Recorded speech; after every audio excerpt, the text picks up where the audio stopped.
अब हिजैकै राप्रपाको महाधिवेशनमा सरले नै भन्नुभयो कि राजा महेन्द्रले नै देशलाई सिक्किम हुनबाट जोगाए, त्यसकारण एकजना असली राष्ट्रवादी उनी हुन् भनेर। त्यसको जवाबमा प्रचण्डले भनेको कुरा खुबै चर्चित भयो। अब हाम्रो सिपी मैनाजीलाई चाहिँ राप्रपाको अध्यक्ष बनाइनुपर्छ कि क्या हो भनेर उहाँले टिप्पणी गर्नुभयो। त्यो विषय निकै चर्चा पनि छ, विभिन्न एङ्गलबाट मान्छेहरूले टिप्पणी गरेका छन्, कसैले राम्रो कसैले नराम्रो भनेर गरेका छन्।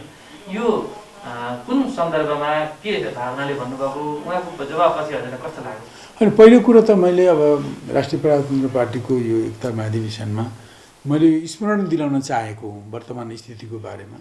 त मैले त्यहाँ जे भनौँ न जे वास्तविकता जे हो, तथ्य जे हो र नेकपा एमाले 2060 सालदेखि चाहिँ यो विषयमा हाम्रो विगतको अध्ययनको क्रममा चाहिँ एउटा निचोडमा पुगेको हो। गएको कार्तिक 27, 28, 29 गते चितवनमा भएको 8औं राष्ट्रिय महाधिवेशनबाट हाम्रो यो समीक्षा पूर्ण भएर त्यो समीक्षालाई त्यो महाधिवेशनले पारित पनि गरेको छ। मैले त्यही चर्चा गरेँ कि अहिले देश धेरै ठुलो सङ्कटमा फँसेको छ, आन्तरिक अव्यवस्था र बाह्य हस्तक्षेपले यो आएको हो। त यसको पृष्ठभूमिको विषयमा मैले कुरा गर्दै के भनेको भने वास्तवमा यो ठाउँमा आउनुको कारण के हो भने एउटा कारण कि योभन्दा अगाडि जो 4टा परिवर्तन भए त्यसमध्येका 3टा परिवर्तन 7 साल, 46 साल, 63 सालका परिवर्तनहरूलाई प्रजातान्त्रिक परिवर्तन मात्रै भन्दै हामीले आयौँ, जबकि वास्तविकता त्यो होइन हैन। 7 साल, 46 साल, 63 सालका परिवर्तनमा प्रजातान्त्रिक कुराहरू पनि थिए, तर त्यसको सँगसँगै त्यहाँ विदेशी शक्तिहरूको अवाञ्छित प्रभाव र हस्तक्षेप पनि आएका थिए। 7 सालमा मुख्यतः भारतका अवाञ्छित प्रभाव र हस्तक्षेप आए। 46 सालमा मूलतः भारत र युरोपियन युनियनका प्रभावहरू आए र 63 सालको परिवर्तनमा अब भारत, युरोपियन युनियन अथवा युरोप र अमेरिकाका प्रभावहरू आए र हामीले 7 सालपछिको जुन 7 सालको परिवर्तनसँगै आएका बाह्य हस्तक्षेपहरूलाई 2011 सालमा राजा बने पश्चात तत्कालीन राजा किङ महेन्द्रले त्यसको अधिकांश हस्तक्षेप र प्रभावहरूलाई खारेज गर्नुभयो। त्यसमा सबभन्दा ठुलो कुरो नेपालमा विधानसभा ल्याएर, विधानसभा गराएर, विधानसभा मार्फत राजतन्त्र हटाएर नेपाललाई सिक्किम बनाउने अथवा भुटान बनाउने, गाभ्ने अथवा संरक्षित राज्य बनाउने भारतीय शासकहरूको दुष्प्रयत्नलाई उहाँले असफल गरिदिनु भयो, एक कुरा। त्यसको 26 सालमा चाहिँ उत्तरी चेकपोस्टमा 2008 सालदेखि मातृका प्रसाद कोइरालाको सरकारको टाइमदेखि बसिरहेका नेपाल चीन सिमानामा बसेको भारतीय चेकपोस्टहरू, सैनिक चेकपोस्टहरूलाई हटाउने काम भयो। यो पनि यो नहटाउने हो भने त्यसरी बसेका सेनाहरू नै नेपालको स्वतन्त्रता सार्वभौमिक सत्ताका चाहिँ काल बन्न सक्थे। यो कुरा महेन्द्रले, कीर्तिनिधि विष्टले बुझेर त्यसलाई हटाउने जस्ता काम गर्नु। यी बाहेक अरू धेरै कामहरू छन् जुन त्यस बेला भयो, तर 7 सालको प्रभावलाई यसरी बाह्य हस्तक्षेप र दुष्प्रभाव र हस्तक्षेपलाई यसरी राजाले हटाउनु भयो महेन्द्रले।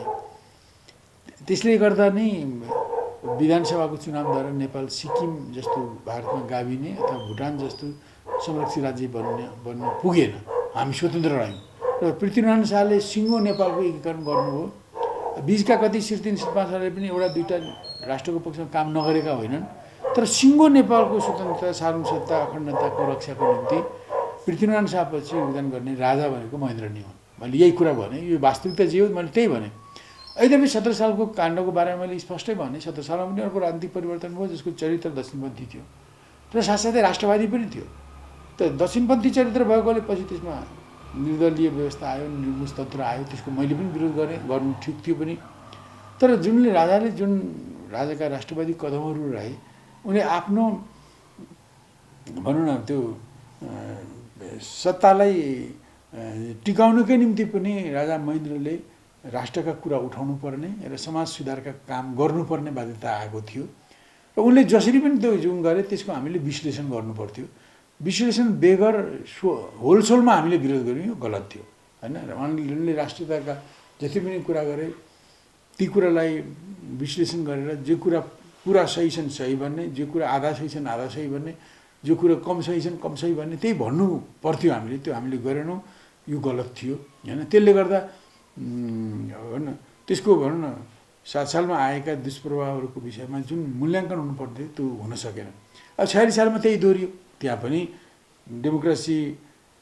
डेमोक्रेटिक परिवर्तन गर्ने नाउँमा विदेशी बाह्य प्रभाव र अवाञ्छित प्रभाव र हस्तक्षेपहरू आए होइन। त्यो पछि नै शान्ति क्षेत्रको प्रस्ताव खारेज भयो। अब यो मरिचमानले गर्नुभएको यो विदेशीहरूले काम गर्न चाहिँ ओर पर्मिट लिनुपर्ने कानुन खारेज भयो। नेपालमा बस्ने सारा इन्डियनहरूलाई नेपाली नागरिक मान्नुपर्ने स्थिति आयो। भारतीय वस्तुहरूमाथि अरू मुलुकका वस्तुभन्दा कम भन्सार लगाउने कुरा आयो।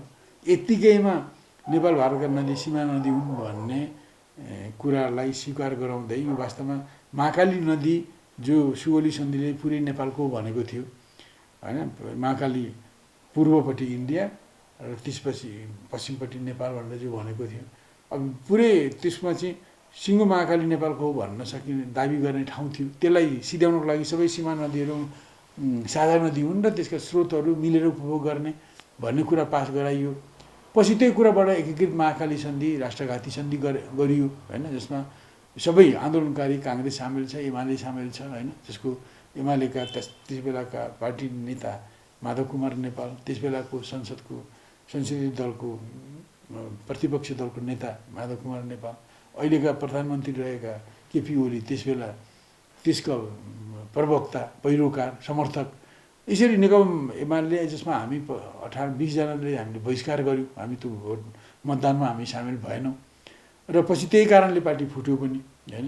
त यसकारण त्यसरी त्यहाँ पनि त्यति बेला त्यति धेरै हस्तक्षेप आयो। एउटा पनि हस्तक्षेपलाई करेक्सन गर्ने सच्याउने काम भएन।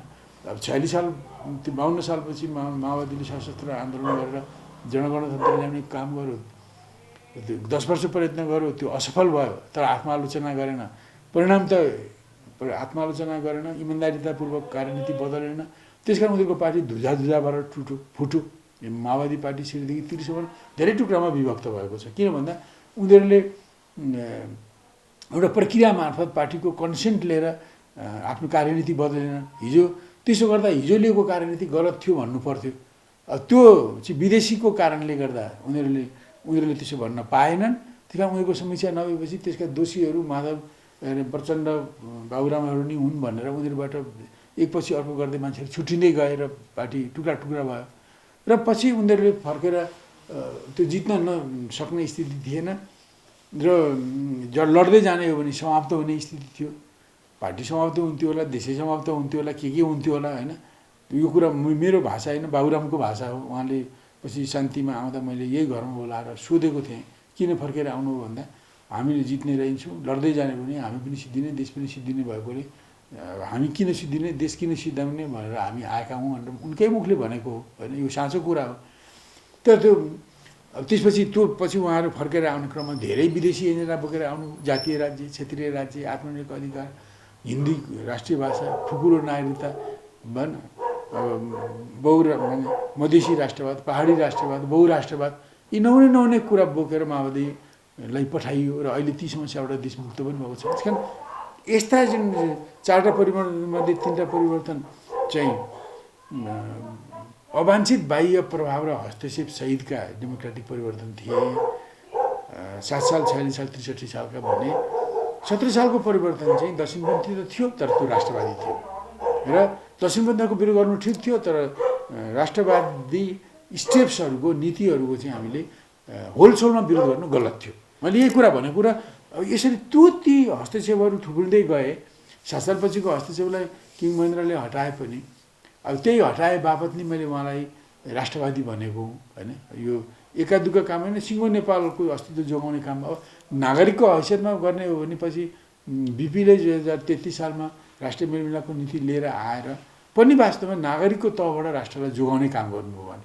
यद्यपि उहाँ घनघोर कम्युनिस्ट विरोधी मान्छे हो तर पनि उहाँले देख्नुभयो कि कसरी सिक्किममा डेमोक्रेसीको नाममा सिक्किम विधानसभा मार्फत विलय भयो, कसरी डेमोक्रेसीको निम्ति लड्ने बङ्गलादेश बन्ने पूर्व पाकिस्तानका जनताहरू पछि बङ्गलादेश बनाउने आन्दोलनमा सरिक हुन पुगे।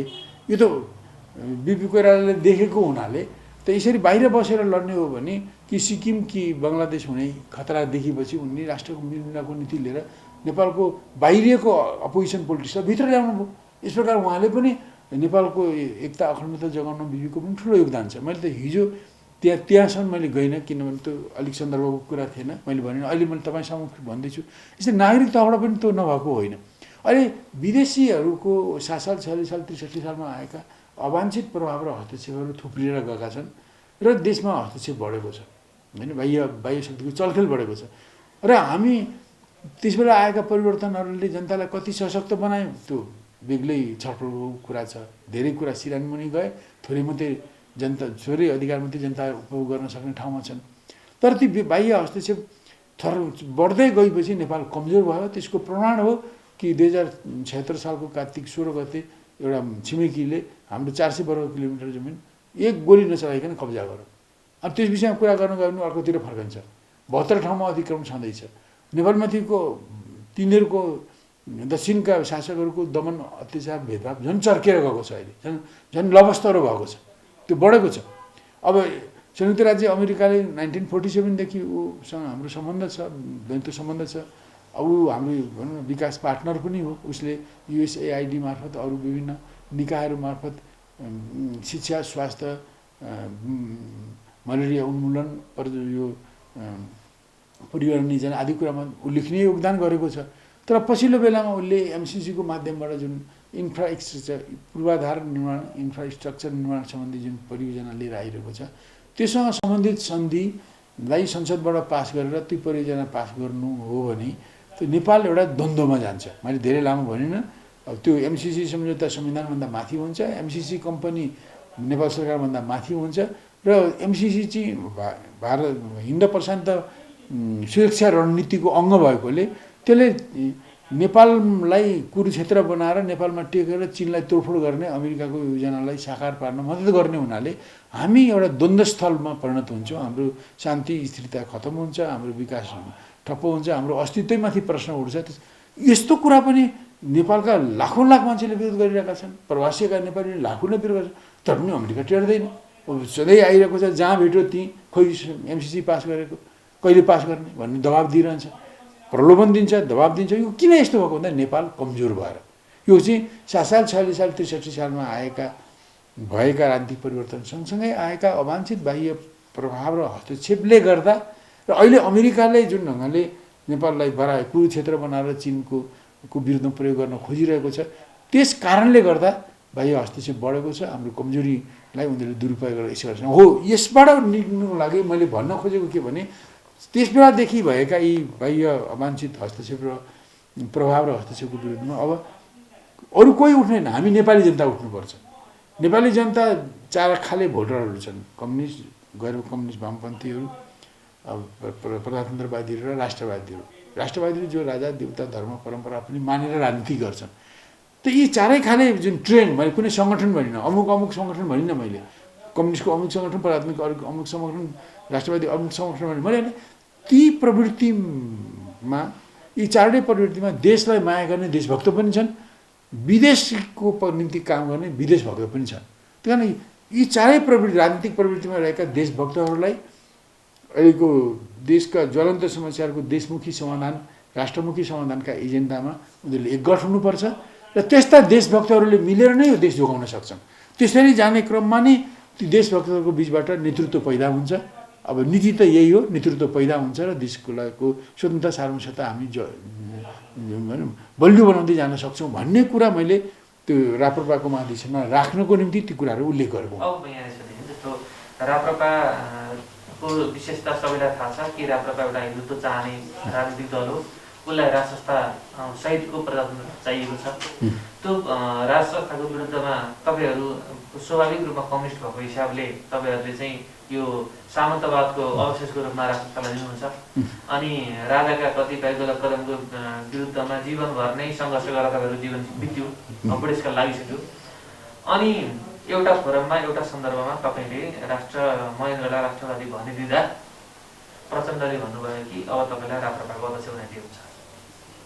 उहाँले 10 वर्ष जनयुद्ध गर्नुभयो भारतमा लुकेर, नेपाललाई भुटान जस्तै देश बनाउनुपर्छ भनेर रञ्जित रेले लेखेको किताबमा उहाँले चाहिँ गएर रणजित रेग्मीलाई प्रशंसा गर्नुभयो, नेपाल विमोचन समारोहमा गएर उपस्थित भएर भाषण गर्नुभयो, मान्छेहरूले ताली ठोक्ने मान्छेहरू त्यहाँ धेरै थिए। ती यस्ता धेरै सन्दर्भहरू खेलाएर हेर्दाखेरि तपाईँलाई राप्रपाको अध्यक्ष बन्नु उपयुक्त हुन्छ भनेर प्रचण्डले गरेको टिप्पणी कस्तो लाग्यो? त्यो के हो भने यो उहाँको नेपाल राष्ट्र विरोधी चिन्तनको अभिव्यक्ति हो। उहाँको नेपाल राष्ट्र विरोधी चिन्तनको अभिव्यक्ति हो। किनभने के राष्ट्रियताको विषयमा कम्युनिस्टले बोल्नु हुँदैन, कम्युनिस्टले काम गर्नु हुँदैन। मैले त्योभन्दा बढी के गरेको छु? मैले जे देखेँ राजा महेन्द्रले भारतीय अवांछित प्रभाव र हस्तक्षेपको विरुद्ध जुन काम गरे त्यो राम्रो काम गरे। किनभने त्यो हामी जस्तो उत्पीडित मुलुक, अर्धौपनिवेशी अर्धसामन्ती मुलुकमा राष्ट्रियताको समर्थनको निम्ति जो कोहीले, चाहे त्यो अटोक्राटले काम गरेको होस्, निरङ्कुश व्यक्तिले गरेको होस्, या डेमोक्राटले गरेको होस्, या कम्युनिस्टले गरेको होस्, त्यो देशको हक अधिकारको निम्ति लड्नु जायज हो। र राजा महेन्द्र हो, मैले अघि नै भने उहाँको काम गर्ने शैली निरङ्कुश तन्त्री थियो। मैले त्यसको त विरोध गरेँ नि त, मैले त्यसलाई त समर्थन गरिनँ। तर के उनले चालेका जति पनि राष्ट्रवादी कदम छन्, नेपाल जसले नेपालको स्वतन्त्रता, सार्वभौमिकता, अखण्डतालाई बलियो बनाएको छ, त्यसलाई हामीले सकारात्मक ढङ्गले लिनुपर्छ। मैले एउटा मार्क्सिस्ट भएको नाताले भनेको, म चाहिँ राप्रपा भएर भनेको होइन। यसो भन्न राप्रपा भइरहनु पर्दैन। तपाईँ मार्क्सवादी हो भने मार्क्सवादी भनेको एन्टी इम्पेरियलिस्ट, एन्टी एक्सपान्सनिस्ट, विस्तारवाद विरोधी, साम्राज्यवाद विरोधी हुन्छन्। यो त कम्युनिस्टहरूको भनौँ न एउटा अन्तर्निहित चरित्र हो। मैले त्यही अन्तर्निहित चरित्र अन्तर्गत मैले के देखेँ, 7 साल 46 साल 63 सालमा जुन जुन बाह्य मुलुकले नेपालको डेमोक्रेटिक मुभमेन्टलाई सहयोग गरे, ती सबैले आफ्नो दुनु सोझ्याए, आफ्नो अवांछित प्रभाव र आफ्नो हस्तक्षेप नेपालमा भित्र्याए। त्यसले हामीलाई कमजोर बनायो। अब हामी त्यो बाह्य हस्तक्षेप र यो आन्तरिक गडबडीको अव्यवस्थाको खाडलमा छौँ, यसबाट बाहिर देशलाई निकाल्नु पर्यो, नत्र हामी सिद्धिन्छौँ भनेर उनले जुन कुरा भने मलाई दया लाग्छ। उनी मार्क्सवादी रहेछन् होइन। मार्क्सवादी भएको भए उत्पीडित मुलुकको एउटा कम्युनिस्ट नेताले बाह्य हस्तक्षेप, बाह्य दुष्प्रभाव, अवांछित प्रभावको विरोध गर्दा उनी खुसी हुनुपर्ने हो होइन। उनले खुसी हुनुपर्ने हो, किनभने यो त उनको पनि काम हो। म त एउटा देशभक्त कम्युनिस्ट हुँ, मेरो त हुने नै भयो होइन। उनले त्यो गरेन। उनले उल्टै के भने, यो काम त सबै राप्रपाले गर्ने हो। के राष्ट्रियताको पक्षमा कम्युनिस्टले लड्ने होइन, साम्राज्यवाद विस्तार विरोधी कम्युनिस्टहरूको चरित्र होइन र। त उनले त यो चरित्र छोडेर उनी चाहिँ सत्तामा पुग्नको निम्ति विस्तारवादी साम्राज्यवादीको ताबेदारी गर्न लागेका रहेछन्। उनीहरू प्रति लम्परसारवाद प्रयोग गर्ने मान्छे रहेछन्। उनले त के भने, आफू सत्तामा पुग्नको लागि देशको स्वतन्त्रता, सार्वभौमिक सत्ता, अखण्डतालाई पनि बिक्री गर्दा रहेछन्, सौदेबाजी गर्दा रहेछन्। मैले त के भनेर हस्तक्षेप, बाह्य हस्तक्षेप भनेको विस्तारवादी साम्राज्यवादी हस्तक्षेप नै हो। यो हस्तक्षेपको विरोध गर्दा उनको टाउको किन दुख्छ होइन? उनी त खुसी हुनुपर्ने। अब मैले बेग्लै बाटो हिँडेर यहाँ आएको भए पनि म पनि बाह्य हस्तक्षेपको म पनि विरोधी हुँ, बाह्य दुष्प्रभावको विरोधी हुँ। र जसले पनि राम्रो देशको निम्ति राम्रो काम गरेका छन्, ती राजा महाराजा हुन् या नागरिक हुन्, तिनीहरूको पक्षमा म छु भनेको भए उनको मार्क्सवादी चरित्र रहेछ उनमा, प्रचण्डमा भनेर मान्छेले बुझ्थे। होइनन्।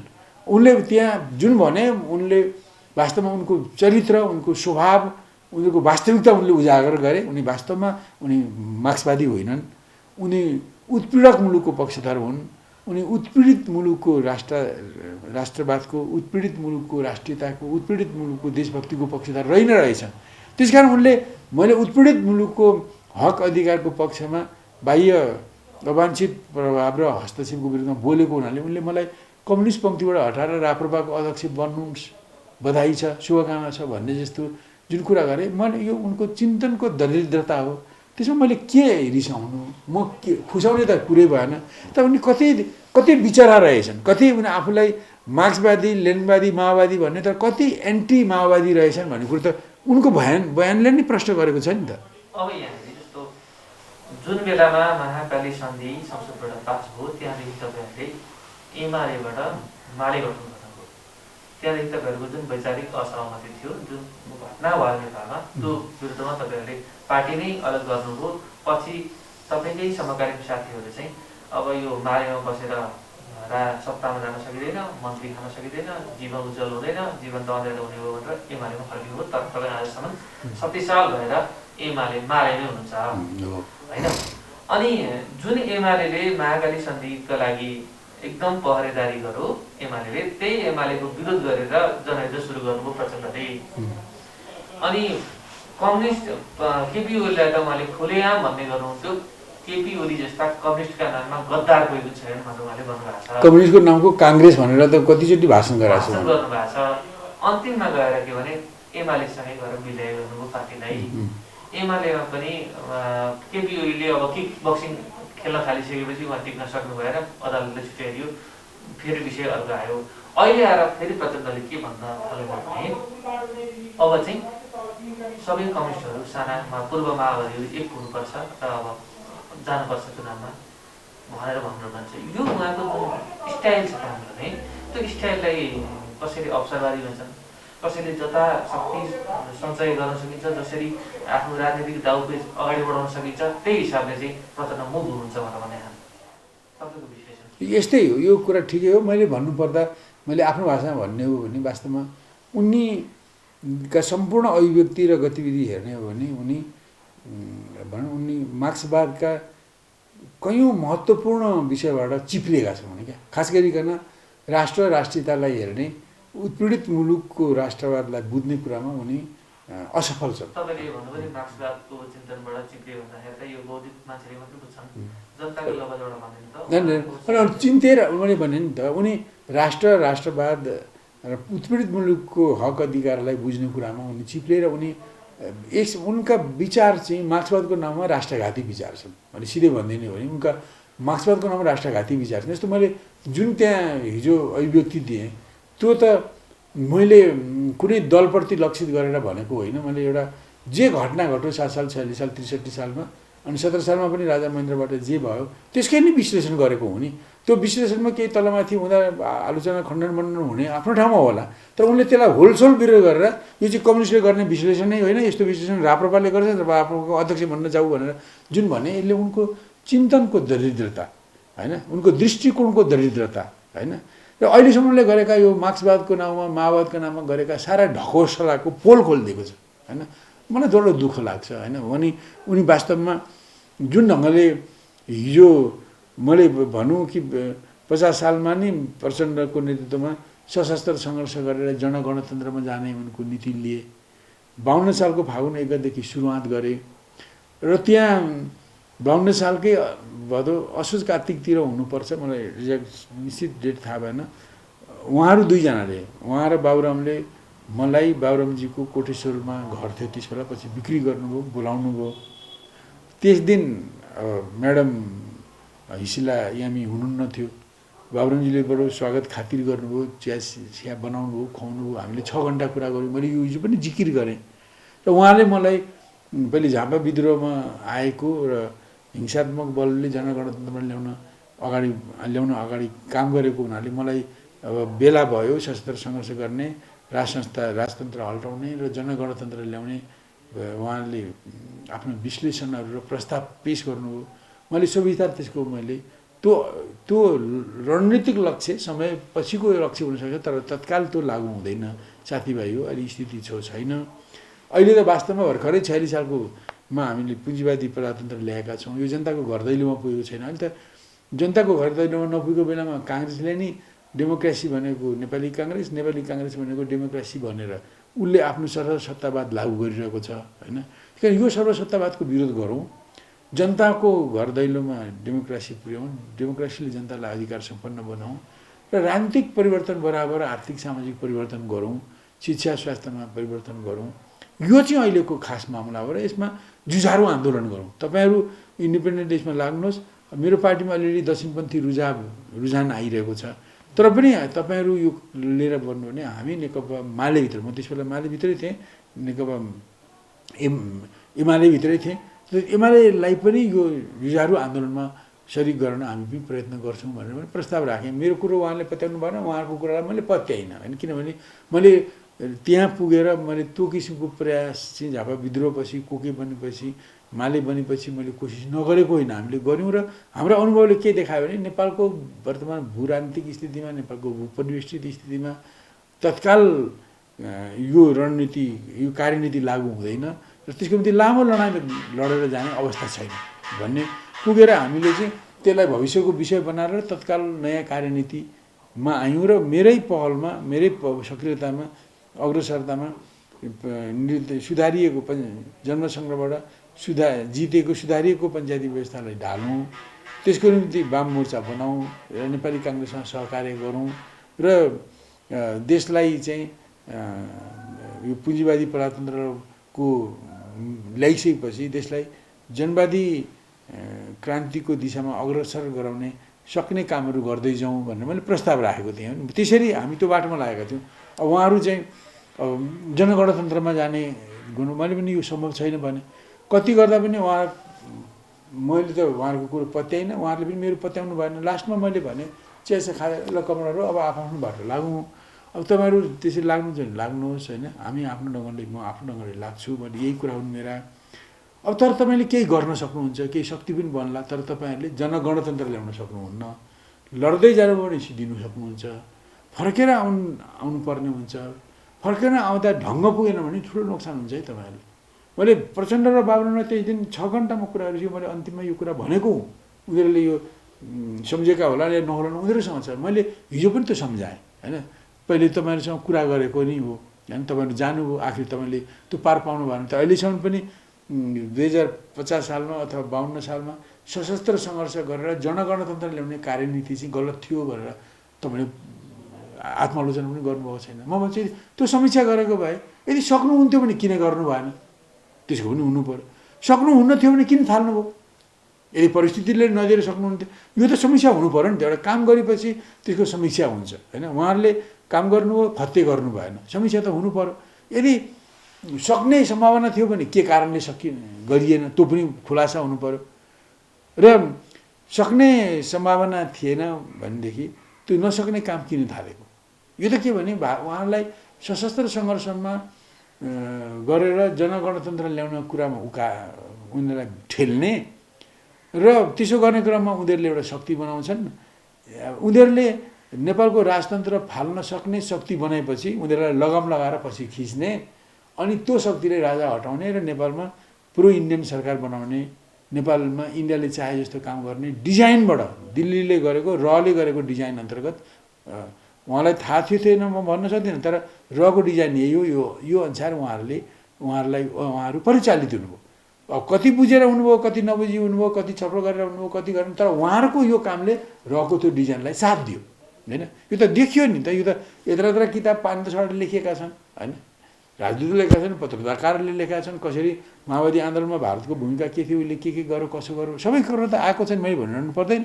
त्यस कारण यो बाह्य हस्तक्षेपकारीहरूले माओवादीहरूलाई उनीहरूको भनौँ न तत्काल जनगणतन्त्र ल्याउने उनीहरूको भावनालाई दोहन गर्दै उनीहरूलाई प्रयोग गरे, शक्ति बनाए। अब धेरै शक्ति भयो भने अब पन्जाबको भिन्डरवाले जस्तो होला, सत्ताको खतरा होला भन्ने ठाने, धेरै बनायो भने अब उनीहरूले नै उचालेको ट्रेनिङ दिएको श्रीलङ्काको प्रभाकरण होला, हिँडेको होला भन्ने ठानेर उनीहरूले बिचमा जति चाहिने शक्ति बनेपछि उनीहरूलाई फेरि लगाम लगाएर 12 बुन्देमा ल्याए र आफ्नो एजेन्डाको भारी बोकाएर पठाए। त्यही कारण यो कुरा चाहिँ म भन्छु प्रचण्डजीलाई, तपाईँहरू नरिसाउनुहोस् प्रचण्डजी, वास्तविकता यो हो कि होइन भने खण्डन गर्नुहोस् न। तपाईँले तपाईँलाई म भन्छु, अहिले भन्छु समीक्षा गर्नुहोस्, तपाईँले किन जनगणतन्त्र ल्याउनु भएन त? ल्याउनै नसकिने अवस्था थियो भने किन थाल्नुभयो? थालेको कुरोमा आत्मालोचना गर्नुहोस्। होइन, ल्याउने कुरामा होइन, तपाईँले नाङ्न सकिने केही बाधा थिए भने ती के थिए, अनि किन गर्नु भएन त्यो त भन्नु पऱ्यो नि। त्यो नभएकोले गर्दा माओवादी आन्दोलनमा लागेर शहीद हुने त शहीद भए मुक्तिको निम्ति, शुद्धको निम्ति भनेर शहीद भयो, उनीहरूलाई मेरो सम्मान छ। अब नेतृत्वले उनीहरूलाई गलत काम उद्देश्यको निम्ति प्रयोग गर्यो, मेरो आलोचना नेतृत्वको निम्ति हो, जसले रगत पसिना बगाए, जसले चाहिँ भनौँ न स्वतन्त्र मुक्तिको निम्ति भनेर जीवन उत्सर्ग गरे, उनीहरू मेरा पनि इज्जतका सम्मानका पात्र हुन् होइन। मैले त्यो कुरालाई, तर नेतृत्वले त पहिले बुझ्नुपर्ने हो नि, यो कुरा पार लाग्छ कि लाग्दैन होइन। उनीहरूले पछि सत्तामा चढ्ने भर्याङ बनाए माओवादी आन्दोलनलाई शहीदहरूलाई दुःख पाउने मान्छेहरूलाई सत्तामा चढ्ने भर्याङ बनाए। अहिले पनि भनौँ उहाँ शिविरमा पैसा भ्रष्टाचार गरेको केस छँदै यत्रो चर्चा चलिरहेको छ। कयौँ त्यो बालसेना भनेर अव्यवस्थित बनेर बर्बाद भएर बसिरहेको जनशक्ति पनि छ। त्यहाँ लड्ने र मर्नेहरू बेपत्ता अपाङ्ग घाइते र शहीदका परिवारको बिचल्ली छँदैछ होइन। त्यसलाई त किन एड्रेस गर्न सकेका छैन। त्यही कारण खालि सत्ताले भने नेताहरूले खास गरी भनौँ बाबुराम र मैले प्रचण्डकै नाम लिन्छु होइन। हुन त त्यसमा मोहन वैद्य किरण सिपी गजुरको नाम आए पनि उहाँहरूको चाहिँ अहिले पनि जनयुद्ध जित्न सकिन्थ्यो भन्ने विश्लेषण रहेको म देख्छु। त्यो उहाँहरू वास्तविकतामा अहिले पुग्नु भएको छैन। तर यो ढङ्गले भारतको बुई चढेर नेपालमा सत्ता आरोहण गर्ने काममा उहाँहरूको पहल देख्दिनँ म। मोहन वैद्यजीको सिपी गजुरजीको त देखिन्न होइन। तर उहाँहरूको त देखियो। त्यो उहाँहरू दोषी हो नि त कि त्यसको समीक्षा गर्नुहोस्। यदि जित्न सकिने थियो र जितिएन, किन जित्न जनगणतन्त्र ल्याउन सकिएन भने के हो त्यो देखाउनुहोस्। सकिन्न थियो भने किन थाल्नु, आत्मालोचना गर्नुहोस्, जनतासँग माफ माग्नुहोस्। अब यहाँनिर कस्तो भने आजको दिनमा हेर्दाखेरि नेकपा एमाले काङ्ग्रेस माओवादी यसरी अब माओवादीले आफ्नो शक्ति आफ्नो जनमत घटाउँदै गएको देखिन्छ। अनि त्यही जनमत घट्दै गएर कतै हामी सानो दलमा रूपान्तरण हुन्छौँ कि भन्ने उहाँलाई सायद चिन्ता होला। किनभने पहिलो जब उहाँहरू सार्वजनिक हुनुभयो त्यसपछि सबैभन्दा ठुलो राजनीतिक दलको रूपमा स्थापित हुनुभएको थियो। त्यो शक्ति जाला कि हराउला कि भन्ने उहाँलाई एउटा चिन्ता होला। तर पनि अब नेपालको राजनीतिलाई झन्डै 3 दशकदेखि उहाँहरूले प्रभावित पार्दै आउनु भएको छ। 17,000 मान्छे मरेका छन्, अरबौँ खर्बौँको भौतिक संरचना नष्ट भएको छ। त्यस बापत जनताले के पायो भन्ने प्रश्नको जवाब आज हामीसँग छैन। सैद्धान्तिक हिसाबले देशमा गणतन्त्र भयो होला, अर्कोतिर धर्मनिरपेक्षता लागू भयो होला, तर त्यसले दैनिक ज्यामी काम गरेर मजदुरी गरेर खाने मान्छेलाई के फरक पर्छ? त्यो प्रश्नको जवाब आजसम्म जनताले पाएको छैन होइन। सैद्धान्तिक हिसाबले राजनीतिक उपलब्धि भयो होला, तर राजनीतिक उपलब्धिले मात्रै त पेट त भरिँदैन जनताको। त्यो कुराहरू एउटा छन्। यहाँ मैले प्रश्न के जोड्न खोजेको भने कहिले प्रचण्ड भन्नुहुन्छ बाबा रामदेवलाई उहाँ विद्रोही क्रान्तिकारी देख्नुहुन्छ, एउटा धर्मगुरु पनि हुनुहुन्छ, योगगुरु पनि हुनुहुन्छ, र उहाँ अर्बपति व्यापारी पनि हुनुहुन्छ। अहिले कहिले चाहिँ राप्रपालाई चाहिँ देशभक्तिको मामिलामा त राष्ट्रवादको मामलामा त देश गोत्र एउटैको भन्नुहुन्छ होइन। कहिले आफैले गद्दार भनेका नेतासँग पार्टी एकता गर्नुहुन्छ। अनि कहिले सिपी मैनालीलाई तपाईँलाई त राप्रपाको अवश्य हुन्छ भन्नुहुन्छ। यो चाहिँ एउटा विचलन अथवा यो राजनीतिक परिदृश्यबाट सबैले एमाले माओवादीलाई चाहिँ घेरामा हाल्दैछन् भन्ने खालको एउटा यो कतै मनोवैज्ञानिक आतङ्कबाट त उहाँ पीडित भइरहनु भएको छैन। पहिलो कुरा त के हो भने पहिलेदेखि नै भन्न प्रचण्डजीमा एउटा राजनीतिक अस्थिरता रह्यो। यो उहाँ चाहिँ अग्रगमन र डेमोक्रेसीमा अवतरण गर्ने बेलादेखि नै उहाँमा धेरै अस्थिरताहरू देखिए। उहाँहरू चाहिँ मार्क्सवादी दृष्टिकोण र नीतिबाट चिप्लिँदै जानुभयो।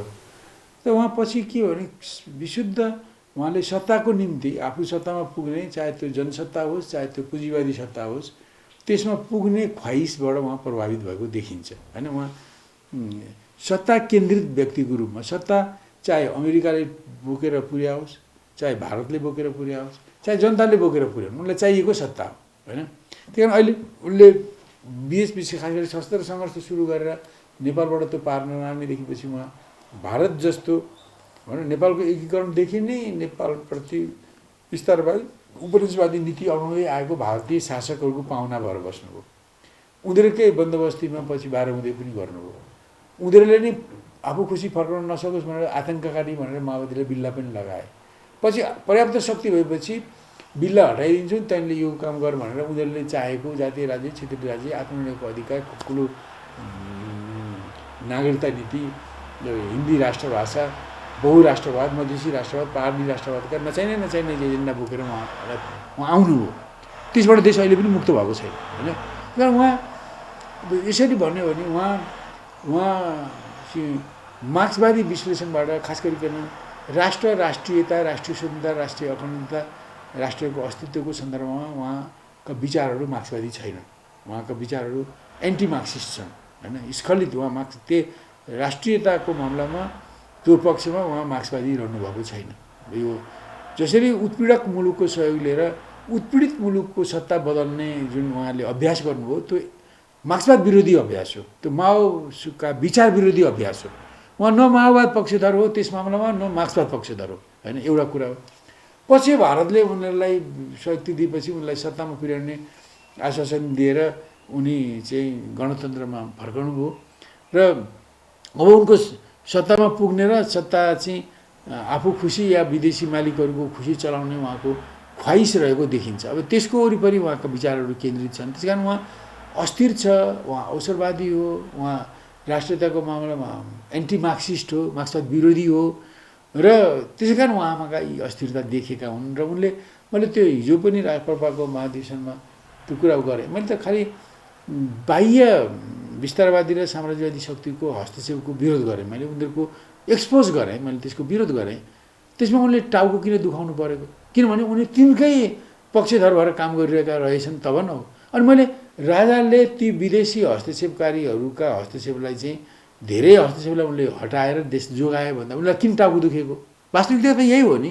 त्यही कारण उनी चाहिँ मार्क्सवादी पनि पूर्ण मार्क्सवादी होइनन् होइन, उनी राष्ट्रियताको मामलामा उनी मार्क्सवादबाट स्खलित छन्, उनी मार्क्सवाद विरोधी हुन्, त्यस मामलामा माओका विचार विरोधी हुन् पहिलो कुरा। दोस्रो कुरा उनी अवसरवादी हुन्, उनी सत्तामुखी हुन्, अहिले सत्तामा पुग्न नै सबै अभ्यास गरिरहेका छन् र सत्तामा पुग्नको लागि उनी राष्ट्रका हित बिक्री गर्न पनि तयार छन्।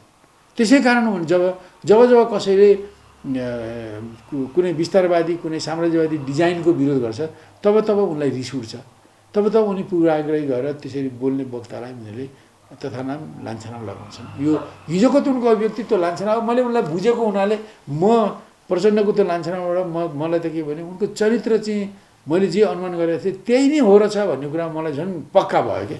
अब अलिकति विषय तर त्यही हो, तर अलिक छोटोमा हामीले भन्नु पऱ्यो जस्तो नेकपा एमालेमा केपी शर्मा ओली एक किसिमले भन्ने हो भने विरोधीलाई नामेट बनाएर एक अर्कै खालको कम्युनिस्ट पार्टीको नेतृत्वमा आउनुभएको छ।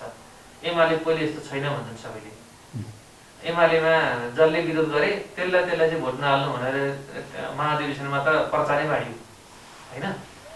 एमाले कस्तो पार्टी भन्नुभयो एकदम संक्षिप्तमा सरलमा जनताले बुझ्ने भाषा सिधै भन्नु नि। अब भन्ने उनलाई मैले त्यतिकै बेफाकमा आरोप लगाएको होइन। 2049 सालमा त्यस पार्टीका त्यस बेलाका महासचिव मदन कुमार भण्डारीको अग्रसरतामा उहाँहरूले एउटा पुँजीवादी सिद्धान्तलाई पार्टीको कार्यक्रम र सिद्धान्तको रूपमा स्वीकार गर्नुभएको छ। जनतालाई उहाँहरू जनताको बहुदलीय जनवाद भन्नुहुन्छ। म त्यसको धेरै व्याख्या गरेँ भन्दा त्यो चाहिँ नेपाली काङ्ग्रेसको सिद्धान्तसँग मेल खान्छ। राप्रपाले पनि त्यो सिद्धान्तलाई अपनाउन सक्छ, किनभने संसदबाटै मतदानद्वारा नै समाज परिवर्तन हुन्छ, जनवादी हुन्छ, समाजवादी हुन्छ, साम्यवादी हुन्छ भनेर भन्न सक्ने कुरा चाहिँ एमाले गर्दैछन्। त्यो त्यही परिपाटीले नै चन्द्रसुन्दर सूर्य रहिन्जेल नेपालमा शासन चल्छ भन्ने काङ्ग्रेस राप्रपाले सोध्छन् होइन। त्यही कारण त्यो उनीहरूको विचार हो। त्यो विचार त्यो पार्टीमा आइसकेपछि बिस्तारै त्यो पार्टीको चरित्र बदल्यो, रङ खुल्यो र उनीहरू चाहिँ के भयो भने अब चुनाव नै सबै थोक हो, चुनावले नै जनवाद समाजवाद साम्यवाद आउँछ भनेपछि अहिले चुनाव जित्नको लागि पैसा चाहियो, अहिले चुनाव जित्नको लागि अब गुन्डा बल चाहियो, अहिले पैसा जित्नको लागि सरकारको बल चाहियो, सत्ताको बल चाहियो। अब त्यहीपट्टि एमालेका बहुसङ्ख्यक नेता कार्यकर्ता लागेर अब धन सङ्कलन गर्न कमिसन खोज्ने भए, भ्रष्टाचार गर्ने भए, अनियमितता गर्ने भए। यो शिरदेखि तिरसम्म गएको छ र सत्तामा पुग्ने एका दुका छोडेर, मैले भन्नु त अनुचित होला, तर एका दुका केहीलाई छोडेर अधिकांशहरूले त्यही कमिसन बटुल्ने, भ्रष्टाचार गर्ने, पैसा जम्मा गर्ने काम गर्छन्। त्यसै कारण जहाँ चाहिँ एमालेका मान्छेहरू पुगेका छन् त्यहाँ केहीलाई छोडी, मैले अझै पनि भन्छु केहीलाई छोडी भ्रष्टाचार चाहिँ भरमार भएको छ। त्यही कारण त्यो भ्रष्टाचारले गर्दा उनीहरूको जीवन प्रवृत्ति शैली बदल्यो, आचरण बदल्यो, उनीहरू चाहिँ सुखभोग गर्ने भए, लुट्ने भए, जनताबाट टाढिए। त अहिले सबैले भन्नु पत्र पत्रिकाहरूले पनि लेखिरहेका छन् उनीहरू चाहिँ कम्युनिस्ट रहेनन्, उनीहरूको आचरण कम्युनिस्टको रहेन, नाम कम्युनिस्टको भए पनि उनीहरू कम्युनिस्ट होइनन्। त्यही कारण कम्युनिस्ट हुन् भनेर चर्चा गर्नु बेकार छ भनेर धेरै दैनिक र साप्ताहिक पत्रिकाले सम्पादकीय नै लेखेका छन्। यो मेरो मात्रै कुरा होइन, कम्युनिस्टको मात्रै विषयमा नै यहाँ के भने स्वतन्त्र हिसाबले डेमोक्रेटिक शैलीमा मतदान पनि भएन, त्यो हिसाबले निर्वाचन भएन होइन मानविषयमा। अनि सामान्यतया त कम्युनिस्ट पार्टी भनेको त त्यो प्रजातान्त्रिक अभ्यास नगर्ने पार्टी त फेरि होइन। एक लाइनमा भनिदिनु हजुरले, जस्तो पहिले माधव कुमार नेपाल समेत हुँदाखेरि चरम प्रतिस्पर्धा हुन्थ्यो, कडा प्रतिस्पर्धा हुन्थ्यो। यो पल्ट त्यस्तो केही पनि देखिएन। एक किसिमले भन्यो भने केपी शर्मा ओली अध्यक्ष भएको एउटा कम्पनी यस्तो मात्रै देखियो भन्छन् कसैले। ठ्याक्कै हजुरले यो एमाले अब कस्तो भन्नु मैले अघि भन्ने, त्यही कारण 49 सालदेखि नै नेकपा एमाले नामको पार्टी कम्युनिस्ट नामधारी हुँदै पुँजीवादी पार्टीमा परिवर्तित हुँदै गयो। अहिले त्यो एक किसिमले मध्यमवर्गीयहरूको पुँजीवादी पार्टी हो। उसले मार्क्सवाद कम्युनिस्ट पार्टीको नाम राख्छ, हँसिया हतियाडाको झन्डा बोक्छ, केही मार्क्सवादी शब्द प्रयोग गर्छ, तर उसको बुद्धि भनेको चाहिँ पुँजीवादी छ। मैले देखेँ पुँजीवादी पार्टी हो, त्यस्तै आचरण छ, त्यस्तै व्यवहार छ। त्यसरी जुन ढङ्गले एउटा पुँजीवादी पार्टीहरूले चाहिँ तमासा रमझम गर्ने, खानपिन बस उठमा चाहिँ करोडौँ खर्च गर्छ। महाधिवेशन पनि त्यस्तै गरियो। केही नबुझ्ने मान्छेहरूलाई पनि बसमा चढाएर चाहिँ आफ्नो शक्ति प्रदर्शन गर्नको निम्ति ल्याएको उद्घाटन सत्रमा। र त्यो यति उहाँहरूले जुन विधान अधिवेशन भन्नुभयो त्यो गरिरहनु पर्ने जरुरी रहन्छ भन्ने कुरो यो 10औं महाधिवेशनले देखायो। त्यसले पास गरेका सारा कुरा चाहिँ यहाँ च्यातिएर अर्को कुरा आयो। अब दुइटै मिलाएर करोडौँ खर्च भएको छ होइन। त्यही कारण यो चाहिँ पुँजीवादी ढाँचा ढर्रा जुन उहाँको प्रवृत्ति आचरण छ, उहाँ कम्युनिस्ट रहनु भएन। दोस्रो कुरो, पार्टीभित्र उहाँहरूले पहिलेदेखि नै केपी ओलीकै पहलमा बहुपदीय प्रणालीमा जाउँ होइन, प्रतिस्पर्धा गरेर जाउँ भनेर केपी ओलीले नै पहल गर्नुभएको। तर अहिले आएर आफ्नो इन्ट्रेस्टलाई पुरा गर्नको निम्ति उहाँले सुरुमा 2 दिन चाहिँ चुनाव गर्दै नगर्ने भन्ने ठाउँमा पुग्नुभयो। तर प्रतिनिधिहरूको भयानक दबाब उठेपछि र चुनावमा जाने उम्मेदवारहरू देखिएपछि त्यो स्वीकार गर्ने ठाउँमा जानु पर्यो। र वास्तवमा त्यसले चाहिँ भनौँ त्यो किन त्यसो गर्नुभएको होइन, मलाई लाग्छ के भने त्यहाँ डेमोक्रेट स्वाभाविक ढङ्गले पार्टीमा सहमतिले जाने प्रयत्न गर्नु स्वाभाविकै हुन्छ जतिसुकै डेमोक्रेटिक पार्टीमा पनि। र जुन कुरामा सहमति हुँदैन त्यसमा चुनावमा जानु पनि स्वाभाविक हुन्छ। त्यसैले सहमतिमा जाउँ, जहाँ कुरो मिल्दैन त्यहाँ चुनाव गरौँ भनेको भए यो 2 दिन उहाँहरू जुन चुनाव नगर्ने सहमतिबाट जाने भन्ने विषयमा उहाँले व्यतीत गर्नु, त्यो त व्यतीत गर्नुपर्ने थिएन। त्यसो गर्दा केपी ओलीको व्यक्तित्वमा जुन बट्टा लाग्यो होइन, उनीहरूको कमिटमेन्टमा जुन बट्टा लाग्यो, उनीहरू भनौँ न प्रतिबद्ध आफ्नै नीतिप्रति प्रतिबद्ध छैन भन्ने कुरो देखियो। निरङ्कुश छन् यिनीहरू, आफ्नो नीति जे पनि गर्दा रहेछन् भन्ने कुरो त देखियो नि त होइन। त्यही कारण उहाँहरूले त्यो जुन ढङ्गले काम गर्नुभयो त्यो बडो अबुद्धिमानी काम हो होइन। पछि अन्ततः त्यसमा आउनुभयो। तर पनि उहाँहरूले जुन ढङ्गले जानुभएको छ, यो नेतृत्व बनेपछि त्यसले केही समस्या त ल्याउला भोलि। त्यसले अविश्वासको बिउ रोपेको छ, गुटबन्दीको बिउ बढाएको छ। भोलि त्यसको परिणामहरू विभिन्न अवसरमा देखिएला। अब पार्टी जो विरोधमा उठे अब उनीहरूसँग कस्तो व्यवहार गर्ने हुन् होइन। अब त्यसले झन् त्यहाँ अविश्वास विरोध बढ्दै गएर झन् फुट विभाजन चाहिँ तत्कालैदेखि सुरु हुने हो कि, त्यो पनि एउटा सम्भावना छ त्यहाँ। त्यो चाहिँ हेरौँ होइन। अब यस ढङ्गले उहाँहरू जानुभयो। र त्योभन्दा ठुलो कुरा के हो भने अब उहाँहरूले हिजो विगतमा भएका जो 74 सालपछि सरकार चलाउँदा सरकारले गरेका कयौँ निर्णयहरूको समीक्षा राम्रो भएको छैन। अब कसरी जाने भन्ने ठोस नीति कार्यक्रम पनि अगाडि आएको छैन। उहाँहरूका पुराना घुसखोरी, कमिसनखोरी, अनियमितता गर्ने, अरूलाई दबाउने, अरूलाई हेप्ने, अरूलाई ठोक्ने जुन जुन जुन प्रवृत्ति थिए, ती प्रवृत्तिहरू सुध्रिन्छन् भन्ने कुनै आधार छैन होइन। त्यसले गर्दा यो महाधिवेशनपछि यति राम्रो बहुमत पार्टीमा कम्फर्टेबल बहुमत केपी ओलीले पाएर पनि ठिक ढङ्गले काम हुन्छ भनेर ग्यारेन्टी गर्ने ठाउँ छैन।